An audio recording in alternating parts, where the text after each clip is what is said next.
Every year at springtime, Rebecca Estelle planted just enough seeds in her garden to grow vegetables for the long winter.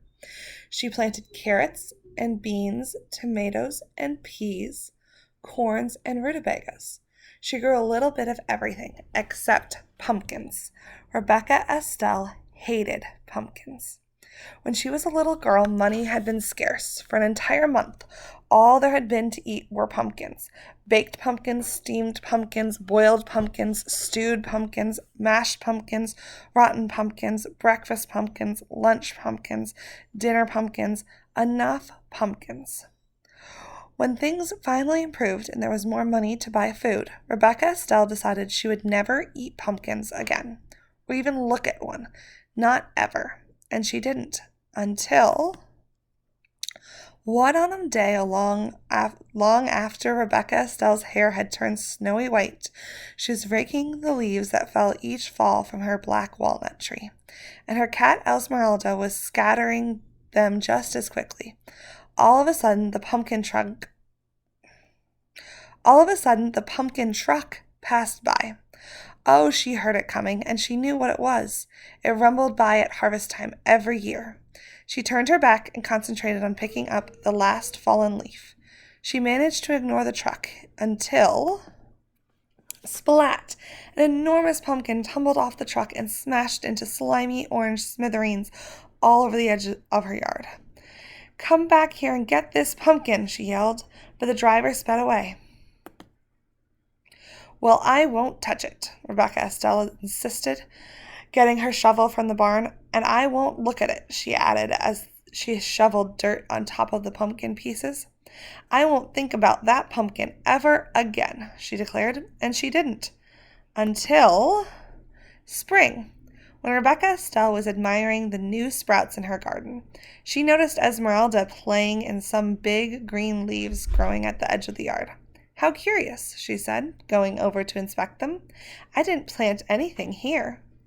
Then Rebecca Estelle remembered the pumpkin truck and the slimy pumpkin smithereens. "Pumpkins!" she cried in disgust. Come out of there, Esmeralda. I will not water those plants. I will not tend them. I will ignore them and let them die." She picked up Esmeralda and stomped inside. But a week later, when Rebecca Estelle peered out her window, she saw that the vines had grown.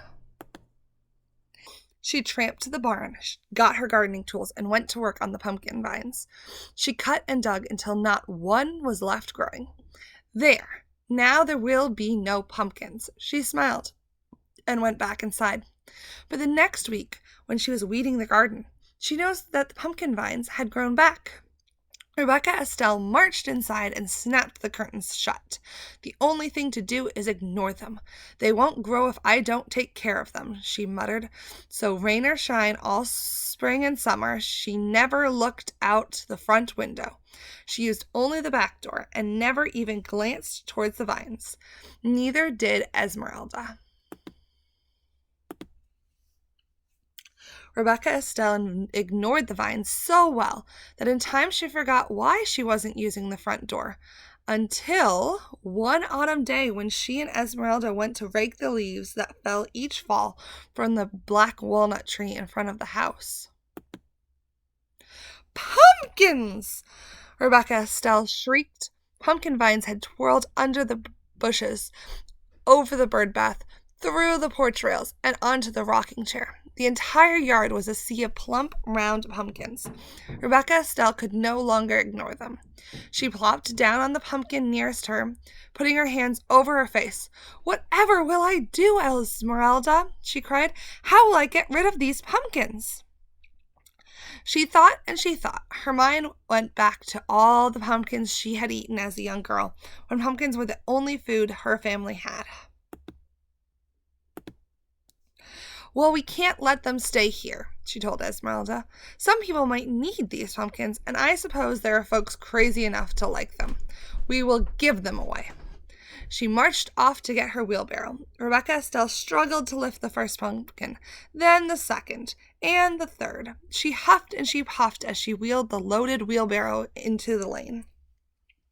I'm too tired to deliver these heavy pumpkins now, Rebecca Estelle grumbled. She mopped her brow with her apron and wondered what to do next. Perhaps if I make them into pies, they'll be easier to deliver. Such a nuisance. So she went to work. She scooped the slimy seeds out of the pumpkins and cut away the shells. After she boiled the pumpkin meat, she mixed it with eggs, milk, sugar, flour, cinnamon, nutmeg, and cloves to make rich pies. Then Rebecca Estelle made pumpkin tarts, pumpkin muffins, pumpkin cakes, pumpkin bread, pumpkin pudding, pumpkin cookies, until pumpkin dishes spilled out of every cupboard, drawer, and cubbyhole, and the seeds were a mountain in the corner. Well, that's the first batch, Rebecca Estelle said, dusting her floury hands. Now we deliver them. She put the wheelbarrow outside the kitchen door, then loaded it with pumpkin treats. When it was full, just the thought of delivering all those pumpkin dishes made Rebecca Estelle tired. If only people would come get them, she said. Then she had an idea. Rebecca Estelle whirled around and hurried back into the house for a kitchen knife. This should get people to come, Rebecca Estelle cried. She took her knife and sat in the middle of the pumpkin patch. She carved a smiling face on a nice round pumpkin, a scary, snaggle-toothed face on a tall, thin pumpkin, and Boo on a short, squat pumpkin. She was so busy carving pumpkins, she hardly noticed how dark it was getting. When she could no longer see, she went to the shelf on the back porch and got the sack of candles she kept for emergencies. If this doesn't get people to come here, we'll have to deliver them all ourselves, she muttered to Esmeralda.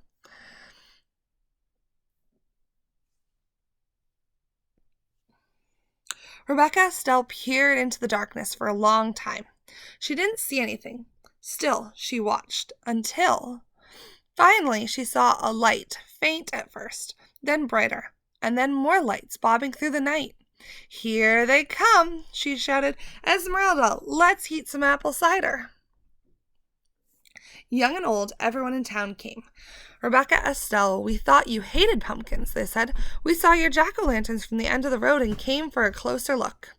I was hoping you would, said Rebecca Estelle.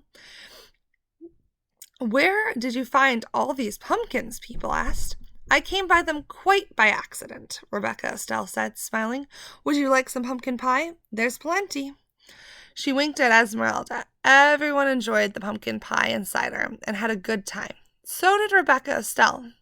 And when they were ready to go home, she made sure she each carried a jack-o'-lantern, a bag of seeds for roasting, and a pumpkin treat. Rebecca Estelle gave away everything that reminded her of the pumpkins she had always hated, until all that remained was a handful of seeds. Those she tucked snugly in her pocket, where they would be safe until planting time next spring.